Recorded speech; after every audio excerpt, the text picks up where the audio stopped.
First of all, this band still exists. We could go see this band right now. No joke. We chose to not go see, quote unquote, Stone Temple Pilots tonight. We talked about it. We actually messaged back and forth. Yeah. We were going to go see... Well, because the Cult is also on the bill. We were going to go see the Cult. But in order to see the Cult, we would have to see fake Stone Temple Pilots and Bush. So I'm not about to do that. Pure punishment. Although I guess we probably could have gone just to see the Cult and then boned out. Boned out. But I don't know. Once I'm there... What the fuck does boned out mean? I've never heard anyone say that before. Just bailed. Boned out, dude. We just boned out. But here's the thing. The truth is, if we were there, the morbid curiosity of the ash heap, which is fucking Stone Temple Pilots, it's like watching a train wreck. You can't turn away. We would definitely still be there right now. I don't know how I could have left. By the end of it, your eyes are bleeding because you're like, I can't stop looking. I have to keep looking. They've got some new metal guy singing. I haven't. And he's doing his best fucking Scott Weiland impersonation. And his name is Jeff Gut. Oh, boy. Like gut, like beer gut. We're going to go Jeff Gut with 2 T's. Gut. Whoa, 2 T's? Gut. Jesus Christ. Jeff Gut. I would rename myself. Well, that might be a stage name. I mean, in his defense. That was it? That was what he came up with? He could be a Cletus T. Judd type figure. No way. He could have another career that we don't know about. I don't know. If his fucking name is not that, then what the fuck? I mean, I went and listened to some of the songs with this new singer, and it is super uncomfortable. Is it? I legitimately couldn't do it. It's fucked up, honestly. It's because he's just trying to sound like Scott Weiland, and maybe sometimes he does, but also the entire concept, not cool. Often what happens is Scott Weiland, shitty singer that he was. Yeah, that does happen to a lot of bands. Scott Weiland happens to a lot of bands. No, what I'm saying was he was a uniquely shitty singer, and so other people try to be uniquely shitty singers also to imitate the uniquely shittiness of Scott Weiland. You are already making so many people mad because what we're going to have to talk about is how not unique Scott Weiland was. Well, he was uniquely shitty. Okay. It's like every turd pile is unique. Are there 2 turd piles that match? I don't think. Are your intestines like fingerprints? Can someone look at a shit that you took and you always take the same shit? It came out of your guts, your Jeff guts. Man, this is definitely a Scott Weiland shit right here. I better imitate it. That's a Jeff Gut shit if I've ever seen one. I think it's possible for bands to replace the guitar player and go on drummer, bass player, the singer, the guy that's actually, now not like Maynard, some sort of weirdo that hangs out in the shadow the whole time. Like somebody else could be singing Maynard's parts and you would never know. He could not be on the stage and you wouldn't know. 100%. Yeah. It does not work with Scott Weiland at all. I mean, they started Velvet Revolver. They should have just said never going back. And Velvet, I don't know. That's just Velvet Revolver Scott. Probably covered some Guns N' Roses songs and probably covered some Stone Temple Pilots songs. I mean, just start a different band. You can cover some songs if you want to. This band is not a band without Scott Weiland. No. I'm sorry. I know there are DeLeo Brothers fanboys out there, but fuck you, guy. Like, this Scott Weiland is this band. No one cares about this band without Scott Weiland. Mm-mm. And also, Scott Weiland agrees with me. Quote, I don't give a fuck what they call themselves, but it's not Stone Temple Pilots, end quote. True. So what are you going to do? Yeah. And I just feel like it bastardizes the name. I don't know. Just because it's presented as like, this is the new singer of Stone Temple Pilots. I mean, come on. What if you rolled through the Burger King drive-thru tomorrow, the voice came on through the drive-thru, and they were like, yo, I know our menu is Burger King, but we're actually only serving McDonald's today. Yeah. That'd be pretty fucking weird, right? Yeah. It's exactly the same situation as we're talking about. All of the fans of your favorite band sucks. We chose to be here with you tonight instead of watching that train wreck. This is what would have happened. We would have gone to the show. We would have gotten, the only way we could have sat through the whole thing is to be wasted. We would be drunk. We would have had to come over here to record this. I am drunk. We would be shit-faced, passed out on the floor, whispering into the microphones. That's all we would be doing for 30 minutes. I don't know about you, but I have a tendency to get a lot louder when I am wasted. It's really not that interesting to talk about what the band is now. It's like kicking a fucking dying person when they're on the ground, clutching their chest. Now, if you're still listening to this band, you're an idiot. Just shut the podcast off now. You just need to go. Yeah, who the fuck is buying a ticket to see the Stone Temple Pilots with a fake singer in 2018? Yeah, no. No one would even tell them to listen to this because you're fucking gone. Unsubscribe, get the fuck out of here. You're a lost cause. You don't deserve to listen to this shit. That's true. All right, let's start talking about this band when they were something that a lot of people cared about. Which was Never. No, it happened. I know, the first record. The song that ruined my summer. We'll get into it. Go ahead. Finish your thought. Let's get into that now. Go ahead. No, it was... So when the first record comes out... Did you lose your virginity to Stone Temple Pilots? No, Goo Goo Dolls. Plush, when Plush was the biggest song on earth. Actually, I feel like, and maybe I'm wrong, but I feel like the acoustic version was way bigger than the original version, and it was a plague upon the earth.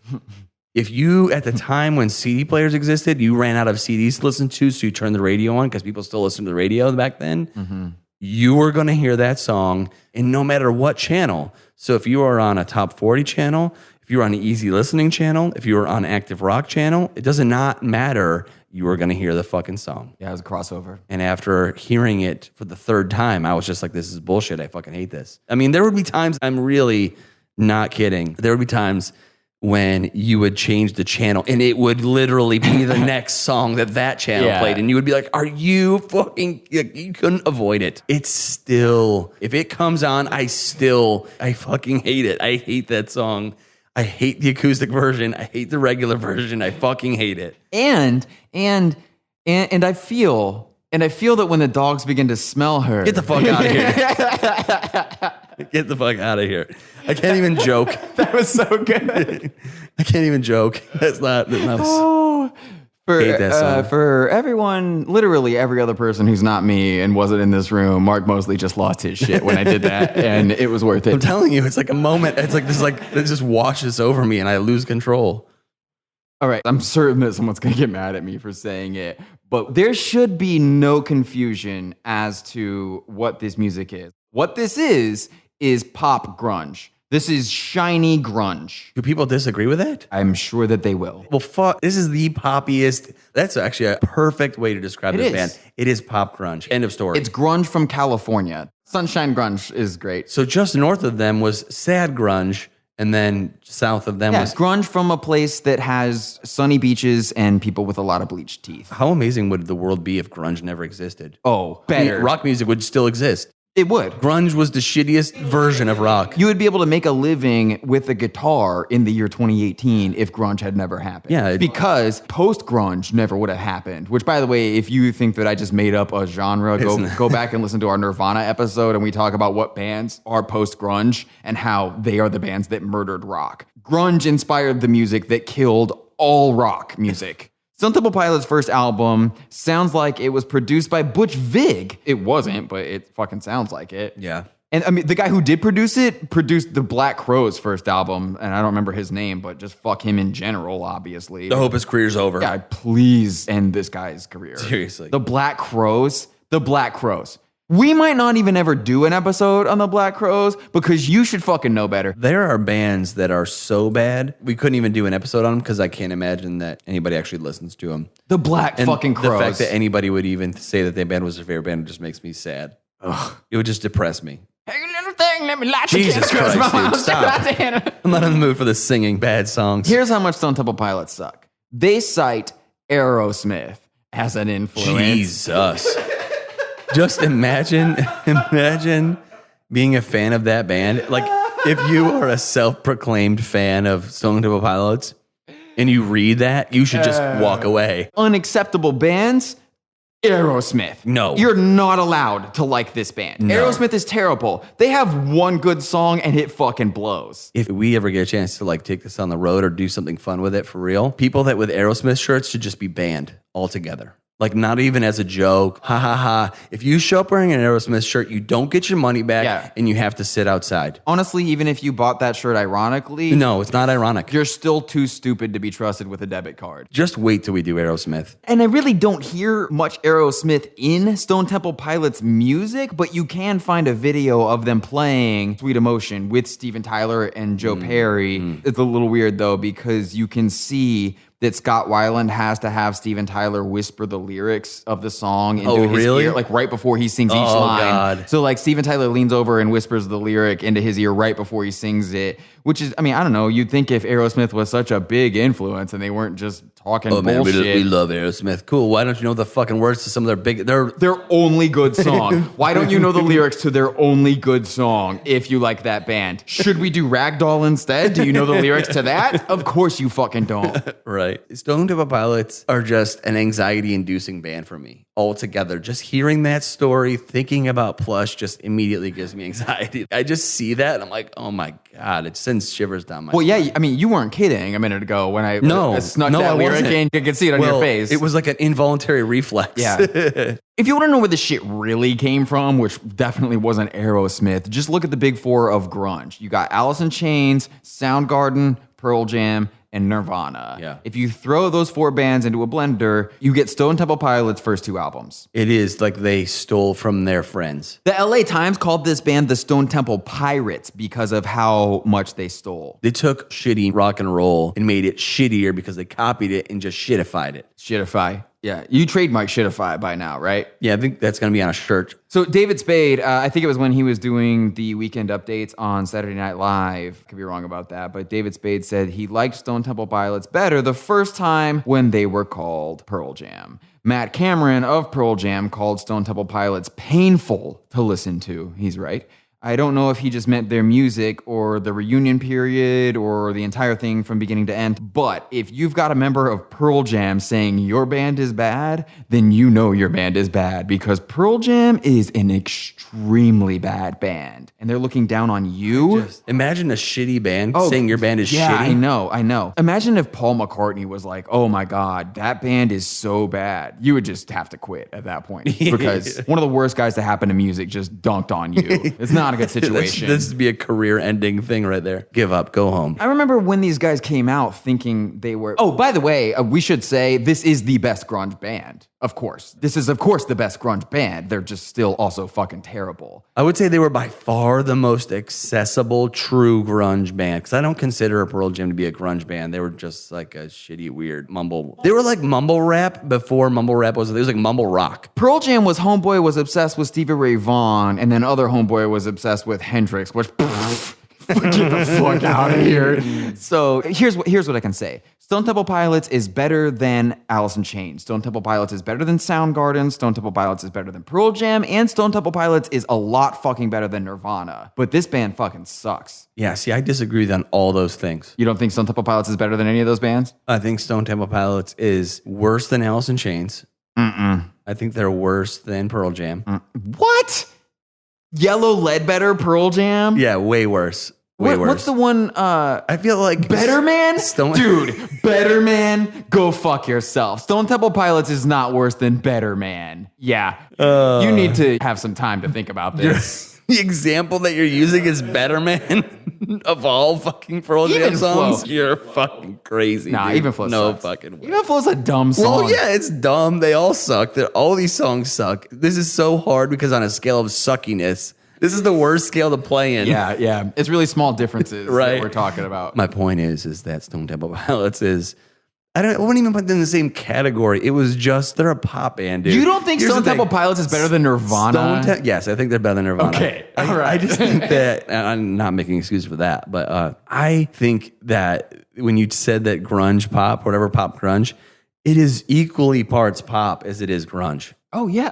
I think it's just, Scott Weiland to me was like the original, he was the Justin Bieber of rock and roll. I think this band is sort of the Led Zeppelin of grunge. They stole from all these other people I got you. and got really rich doing it. Do you think, what was it like to be Stone Temple Pilots at the time? Do you think they believed their own hype? Do you think they actually believed that what we're doing is so original and so great? Or did they recognize internally we're doing nothing but ripping off other bands? And so I get how you might think they had a lot of time to sit around and think about that. But here's what I think they were spending their time doing. Ka-ching! They were cashing checks. They weren't fucking stopping to think if anyone had a problem with anything they said or did. I wonder if there's traffic right now because I just want to go cash this check. They're making settle out of court money. Yeah. That's a whole different level of money. Just write checks. Like, money. yeah, fucking sue me. Okay, we'll take this $1 million. You could have just asked me. I would have just given it to you. So I remember thinking when these guys came out that they dressed like they were homeschooled. Awkward. Robert DeLeo dresses like he's about to go bowling. Weiland dresses like he legit shops at Goodwill. So awkward. And the goofy part is because they got so big off of a pop song, Plush, so many bands ripped their style off so hard. And it was like, dude, their style was dumb. Not good. It was bad. Do you ever see one of those STP oil stickers and think, oh, that's funny, STP, like Stone Temple Pilots? Mm-hmm. It's not an accident. These guys named their band after those stickers. Thanks, guys. Oil stickers. They decided on the initials STP because of those oil stickers and then figured out what the words would be. Hey, guys, I got an idea. So stupid. It's like every website starts with HTTP, so I'm going to name my fucking band something. Do you think that they thought that the people who would have those stickers and recognize it would be their demographic? Do you think that they were like, let's make music for mechanics? No way. I don't think so. It doesn't sound like... No. I think mechanics... Plush, are you kidding me? Is definitely not a fucking song mechanics sit around and listen to. Well, and then, of course, where the band ended up going, the middle of the road, shitty Drops of Jupiter bullshit. I was gonna say, if every song was like Dead and Bloated or something like that, I would say, okay, maybe it was written for the mechanic or blue collar or whatever, but come on, dude, no. Listen to the record. It's not. Of course, there's that well-known line about them having gone by Shirley Temple's pussy at one point. Did you not know that? No. Oh, yeah. At one point, apparently, this band was Shirley Temple's pussy. That's weird. It's fucking weird. It's really fucking weird. That's awkward. They should have just named this band Hard Rock Radio because I swear I've heard every single they ever put out at least 5,000 times. Everything they put out was a hit. Go back to the pop thing. Pop grunge. They were the most accessible, easy, basically top 40 band with guitars is what they were. On the same channel that played Backstreet Boys, they were playing Stone Temple Pilots, for real. They have 17 top 10 rock singles and 7 number 1 rock singles. Do you know how fucking difficult it is to have 7 number 1 rock singles? The Rolling Stones do not have anywhere near that number. When you look Stone Temple Pilots are better than the Rolling Stones. When you look at the chart and you go, oh, this band's big. We should do a song that sounds just like them. It's not that hard to have that many hits. I decided that I was going to go back and at least listen to Core for this episode because that's the one album that everyone's going to hold. You can talk shit on the band, but you can't talk about shit about Core, dude. It's like the most classic album they wrote. Come on. It's like classic. Yeah, that crowd is going to be strong on this episode. Classic. I can feel it way far in advance. If one more tool emails us and says, dude, that's a classic. Dude, shut the fuck up. That is not an argument for why something is good or bad. It's a classic. Do you think that that is something that's worth sitting down and saying to us? Do you think that we haven't considered that before we do everything that we start with? It's a classic, motherfucker. That's our starting point. What's a classic? Why does it suck? It's literally the first fucking question we ask ourselves. Do people describe this as classic? Yes. Bingo episode. Okay, so obviously I've heard Core front to back several fucking times. I was 8 years old when it came out, but one of my cousins was into it. I had older cousins. I've heard this thing, but it's been a while. So I go back, I press play on it, and I shit you not, I had to pause it 8 seconds in because I was already laughing my dick off. I'll pause it if it's something that just makes me laugh because I know I'm going to be laughing instead of listening to it and I won't really hear it. Yeah. And what made me pause it 8 seconds into this, and this is honestly probably the fastest that I've ever fucking paused an album. And the reason I had to pause it is because this album begins with, I am smelling like a rose that somebody gave me on my birthday deathbed. Somebody's totally calling the cops right now. I am smelling like basically a fucking karaoke bar in this fucking place right now. I mean, we could talk about just this for a long time.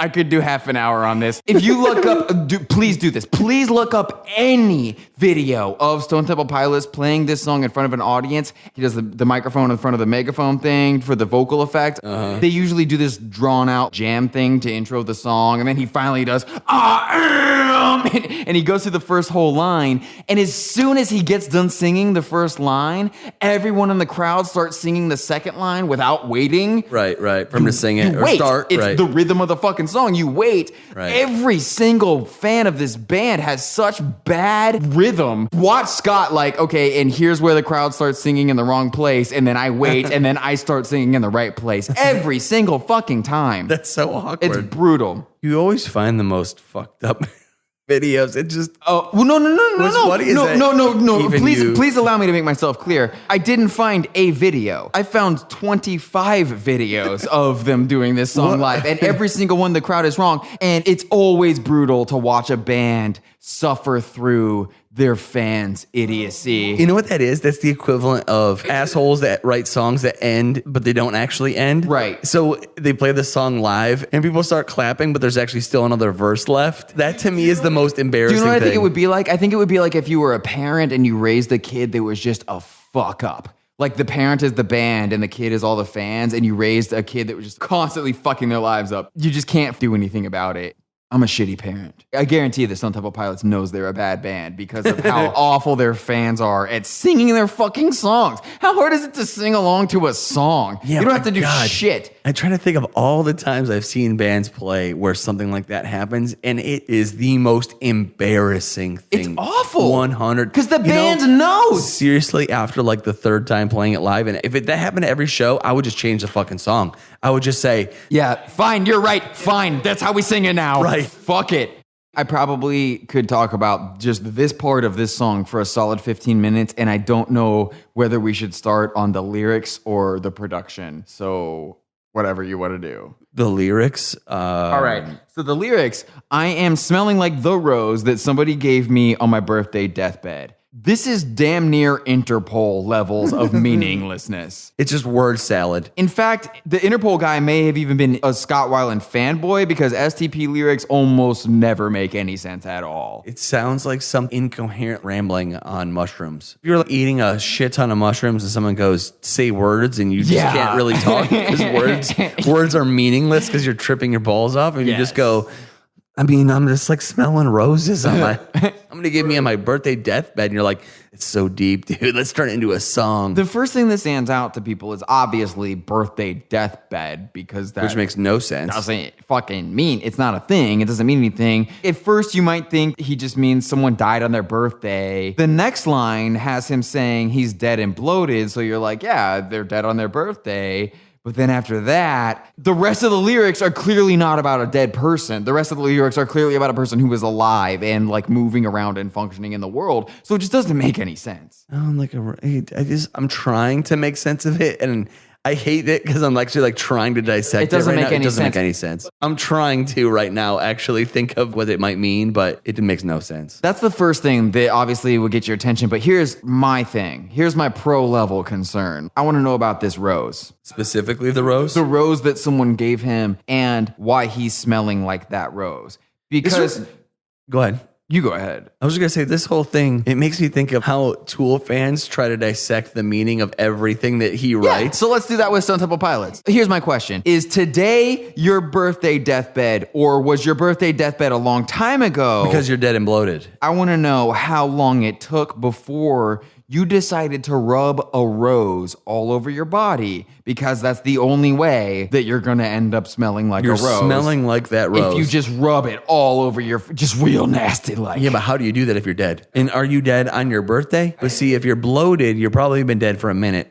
Just trying to do the math here. You didn't just die. So are you already dead on your birthday? Is this some deep like Sylvia Plath? We're all dying. It's like trying so hard to be that. It might be that. I picture Scott Weiland going to his closet and taking a shoebox down from a tall shelf, going over to his bed, setting it on the bed and taking the lid off, and then pulling out this old shriveled up rose and then just like rubbing it all over his chest. This is my deathbed. Like a fucking weirdo. What the fuck? That's a disturbing image. By the way, we're still talking about the first 8 seconds of the first Stone Temple Pilots album. That's where we are. Buckle up, everybody. We're maybe half an hour deep into this podcast. The production on it, it's just Scott Weiland's voice, straight vocal intro, which is fine. But I'm guessing they wanted it to sound like it was coming out of some small speaker or some shitty speaker or something. So they put this effect on it. And I don't know what the thinking was there, but the way it sounds is like if your uncle came home drunk from the bar, immediately went into the bathroom, shut the door, and started yelling at you while he was shitting out of his ass. I am smelling like a rose that somebody gave me on my birthday deathbed. See, I just hear what sounds like someone... Sounds like he's halfway through pushing a log out. You know those microphones that normally like go on the snare mic that are smaller? Something like that? And they like shoved it in his mouth. It's actually in his mouth. So, I don't know. That's what it sounds like to me. It sounds so awful. He's just trying to enunciate words while this microphone is buried in his throat. So one problem that I have with music is that I have this sort of obsessive personality. And I'll get hung up on shit. And so How many times did you listen to this part?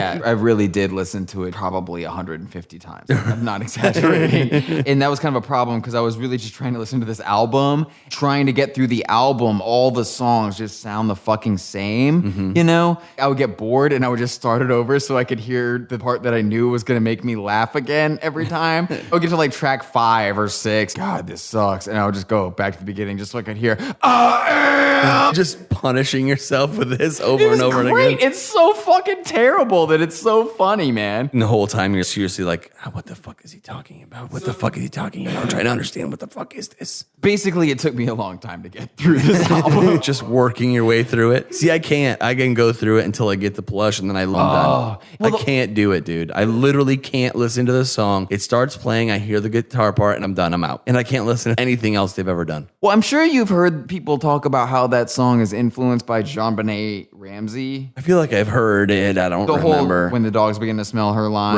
Right. I remember that behind the music shit or something I watched. It's one of those things where people say it as if it's supposed to automatically be good. You know it's about JonBenet Ramsey, right? Oh, well, fuck. Well, shit, that makes it so much better. Oh, my God, I had no idea. Yeah, let's give this band a Grammy Award. Yeah. It's so much deeper and more meaningful than I had no idea. Oh, my God, this is the greatest rock band of all time. I would bet that even the most diehard STP fan starts reaching for the skip button by the 4th or 5th song, Encore. It's not a good album. No, they skip pretty quick, dude. The second song is Sex Type Thing, and that one starts off with, I said I want to get next to you. Yeah. Apparently, it's impossible for this band to start their songs with any other 2 words except for I am. He went from being dead and bloated to wanting to be next to you. So fucking formulaic and repetitive. It's just the same shit over and over again. The third song is Wicked Garden. And yeah, if you can't tell, half these songs are about sex. Wicked Garden. Let me remind everyone, this came out in 1992. So this is from an era in which pubic hair still existed. I'm gonna run through your wicked garden. Yeah, that's a pussy with like a 90s swamp bush. Yeah, think about that. He wants to run through your wicked bush. Because that's the place to find you.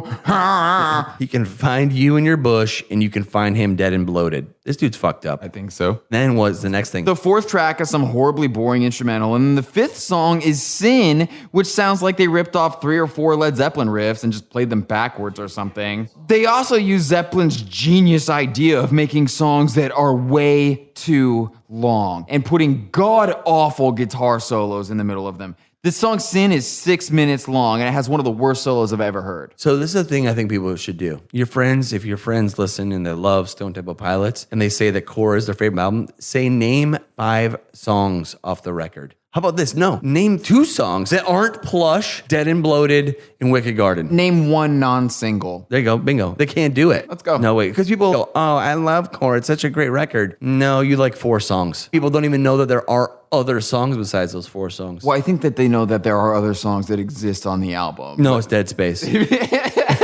It's just silence. Because all they did when they were teenagers was fast forward through the tape. That's one of those things where what you just said is going to be my favorite line in this episode. Like, that people don't know that there even are other songs on the album. Okay. That's good Mark Mosley stuff. I really tried to get through this whole album, but I had to skip so much. I couldn't hang. There's this song, Naked Sunday, couldn't get through that. There's this song, Creep, which is just unlistenable. What about Wet My Bed? Terrible. There's a song called Piece of Pie, and it's a straight Alice in Chains ripoff. Where the River Goes, which obviously just wants to be Led Zeppelin. All these guys know how to do is copy other people. That's all they know how to do. There isn't anything original on this album at all, which is why it became one of the biggest rock albums of the 90s, because people love bad, unoriginal music. Yep. Rolling Stone magazine's 1994 readers poll had STP voted as the best band, but the magazine's writers voted them the worst band in the same issue. It's an issue of Rolling Stone where whoever reads this fucking magazine gets the vote on who the best band is, man. And then the people who are professional music critics get to say who the worst band is, and they all agree. So, by the way, if you're having a hard time dealing with the fact that we can say Stone Temple Pilots was the best grunge band, or I can say that, and also sucked, hey, there's precedent for it. I would just like to say, quick side note, just in case Tyler edits out the fact that I was laughing that entire time. I was laughing the entire time he was saying that. I was legitimately laughing the whole time. Here's how bad this fucking band is. I'm surprised they haven't been put in the Rock and Roll Hall of Fame. That's how bad. I didn't know they weren't. I would fully expect this band to be in there. This band is so bad that I assumed they were in the Rock and Roll Hall of Fame. They should get inducted into the Rock and Roll Hall of Fame just because they had a hit song called Vaseline, where the guitar riff was literally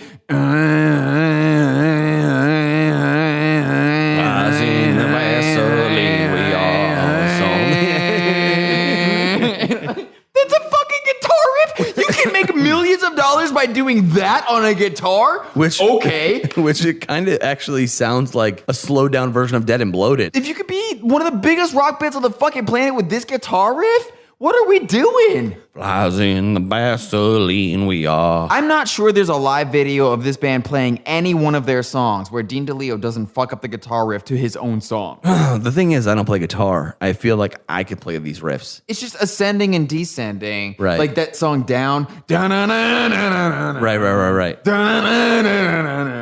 Yeah. Like all their riffs are just go up and then go back down. Well, I was just thinking, like, I'm looking through the album on Spotify, the biggest songs, Interstate Love Song, Vaseline. These aren't complicated riffs. No. And then I was thinking about it. There's no way they could play a song like Interstate Love Song, which is like Plush Jr. Yeah. It's the second, oh shit, this is anxiety-inducing song. I'm not kidding you, probably the most anxiety-inducing songs on earth. 100% anxiety-inducing songs for me. Plush, I can vouch, he's upset. Interstate Love Song is a close second. What's real crazy, I think this might blow your mind, is the general consensus in current music criticism is that Interstate Love Song is the best Stone Temple Pilots song. That is so fucked. Are you aware of this at all? Yeah. Really? People think that's the best Stone Temple Pilots song. I've seen people say that that's the best song of the 90s. No way. Yeah. No way. No. Yeah, man. No. People think that this is genius because it's just fake country music is what it is. Yeah, it's got that twang to it, dude. It's got that. Is that a steel guitar in there? It's a slide, yeah. Oh, it's a slide. Okay. Same fucking thing.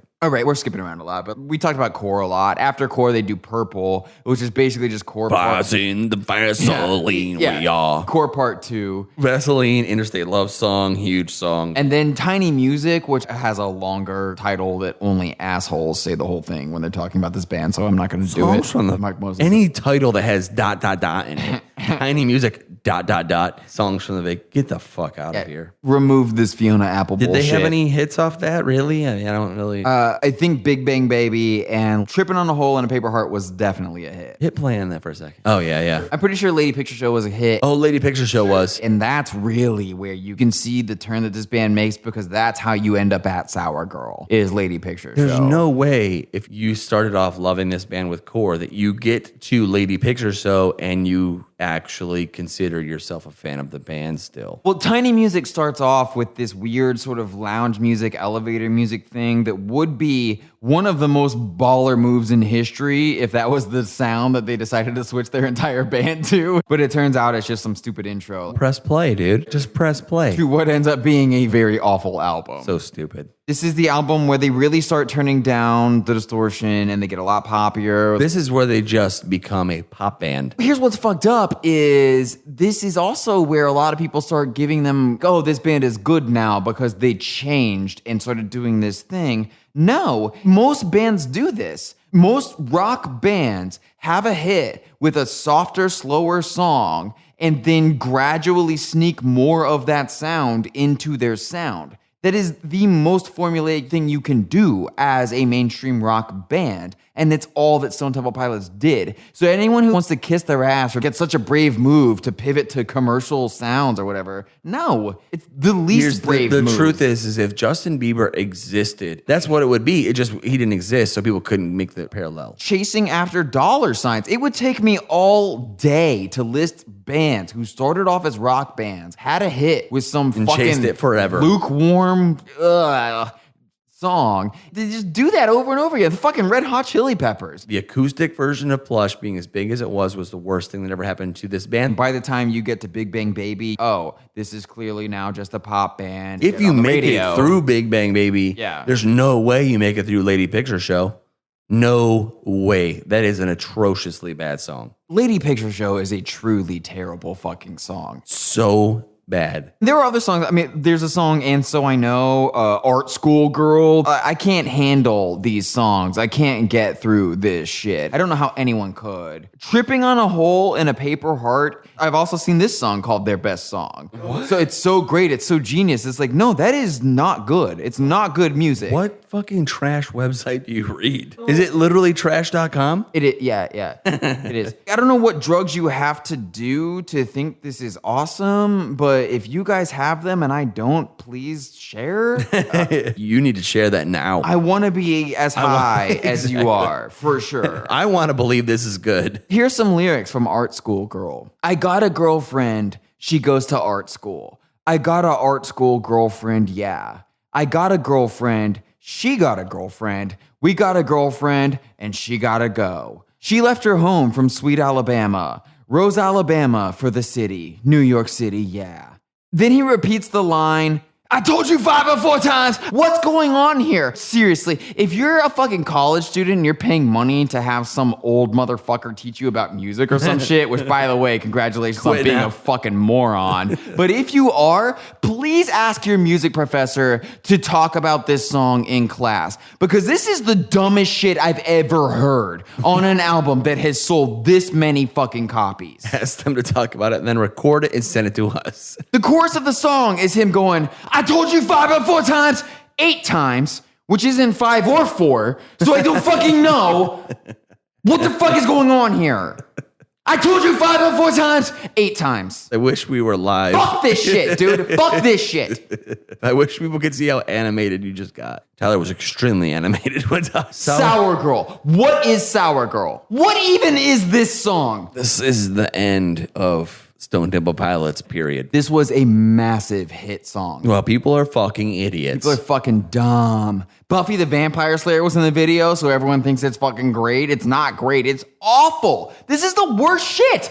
How do you listen to, okay, let's just start from the beginning. How do you listen to Dead and Bloated and say, I love this band, and then listen to Sour Girl and go, I love this band? Me personally, as a successful auto mechanic, I'm offended that they think this is the journey I wanted to go on with them as a band. Because as a successful auto mechanic, again, I was really happy with their debut. I had no idea. I really, Side thing here. I had no idea. That's crazy. And, look at you. Yeah, I mean, look at you. So Sour Girl was too much for you. Because core sounds hard, you know, solid, hardcore. Core, motherfucker, yes. And I mean, Dead and Bloated, you're banging your head while you're fucking changing shit. I am banging my head to this fucking song while I turn my monkey wrench. Yeah.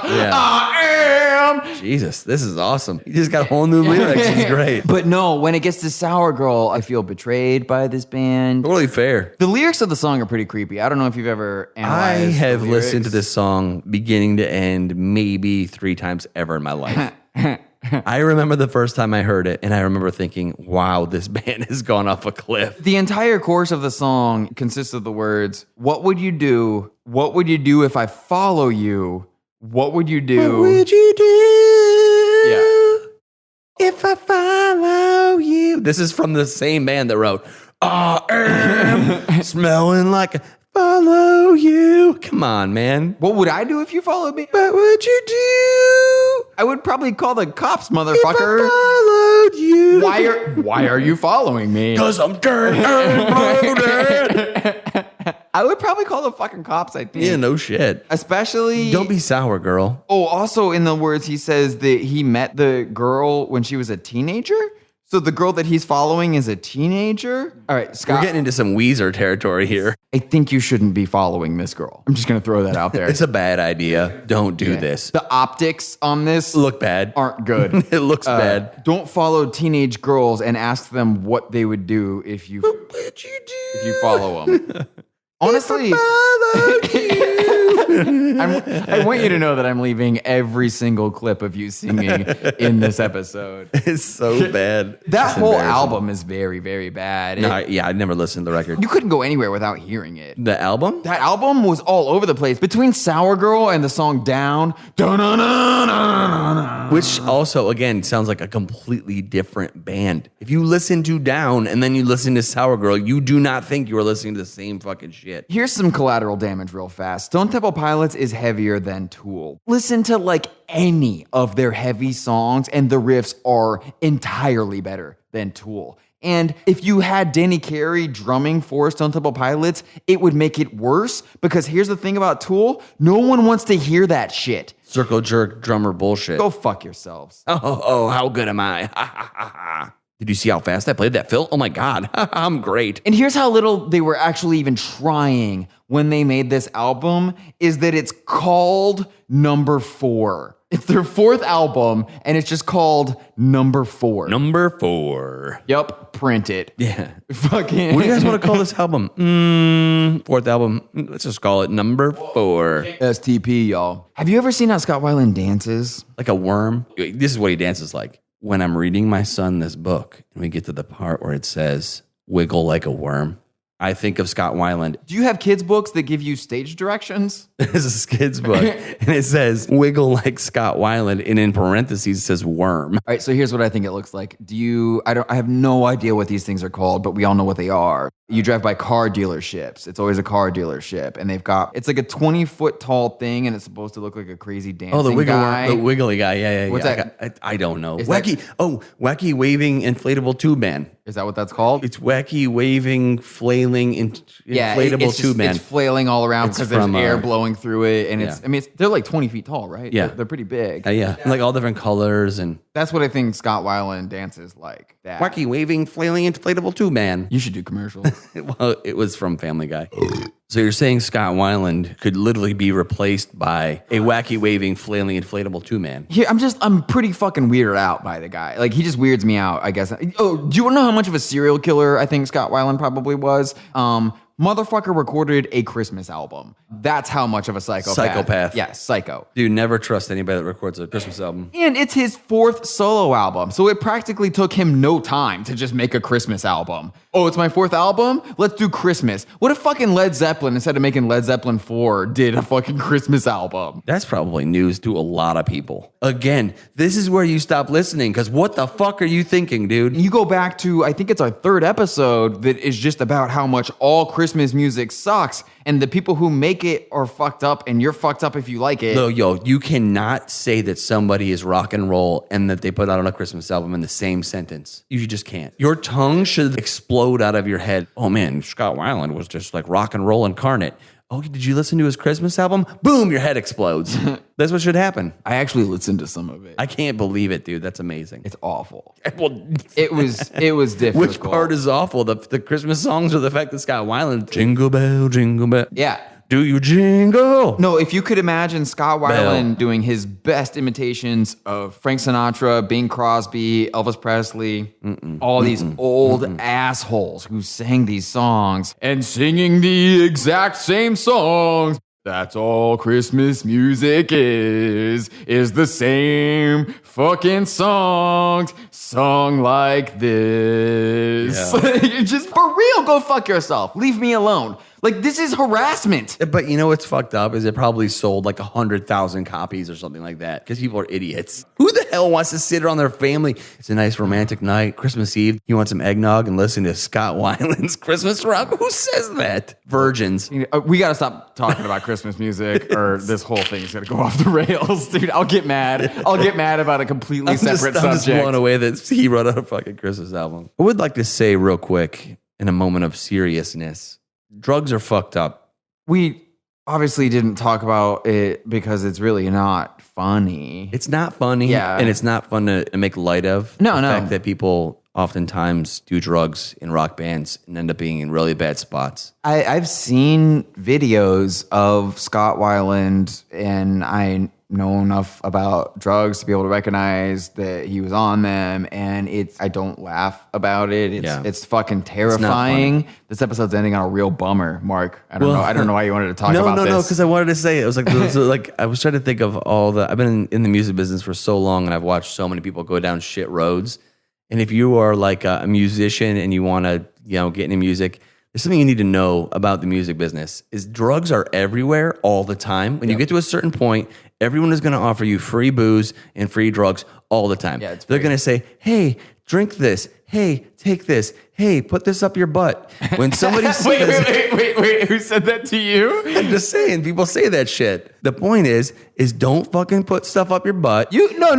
I completely disagree with you there. No, I'm just saying if it's drugs. Put things in your butt if you like that. No, that's cool. I'm saying it's totally cool to put things in your butt as long as some random ass motherfucker isn't on the side of the stage telling you to put it up your butt is my point. Okay. Take care of yourselves. Have a good time. Listen to music. Don't listen to the Stone Temple Pilots. Stay off fucking drugs. Also, my God, man, Stone Temple Pilots should just fucking quit. Oh, yeah. If anyone knows these guys, please tell them. Start a new band. If you're listening to this, share this episode with them. But is this or is this not the tackiest thing that any band ever does? Which is always the dude dies. There's no chance of you getting it back together. But what else are you going to do? So let's just get another singer and put him in there. The only time it's even remotely acceptable if it's like a fundraiser for charity and they have 20 different singers fill in different songs. Yes. Only passable thing. Touring full time, fuck you. Yeah. No, that's not a thing. It never works. I cannot think of one time that I've been like, oh, I can't wait to go see this band with a totally different singer that doesn't sound anything like the original. Has it ever been good? No, never. Just start a different band, right? Yeah, always. That's always the answer. How hard is it to start a different band? If the reason you're successful is because you're good at this, be good at it. Write new songs and be good at it in a new band. Yeah. Unless that's not the reason that you're successful. It has nothing to do with talent, and it's just you happen to get in there. The shit stars have aligned in your favor. And this happens to be the only thing people know that you do, so this is the only thing you can sell tickets for. If you have made it through this entire episode and you still think that the fucking Stone Temple Pilots are your favorite band? Your favorite band sucks.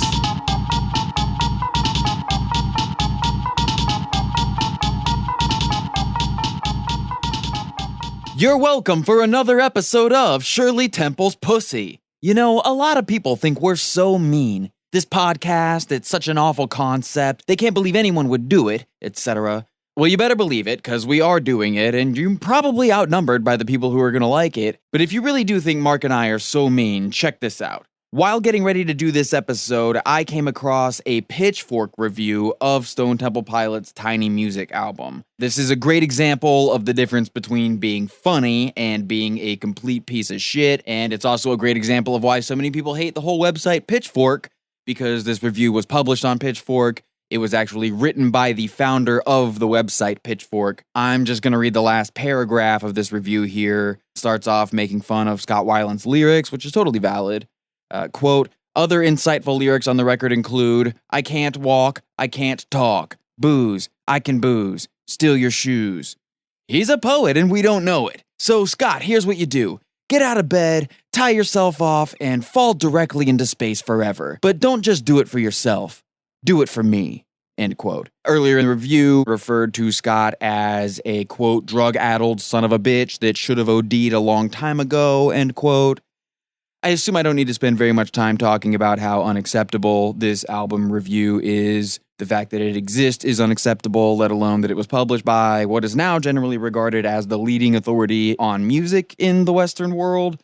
We shouldn't be describing to drug addicts how nice it would be for them to overdose and die. But you see, this means you need us. That's what you get when there's no one there to call bullshit, is pitchfork writers handing out death sentences to struggling drug addicts.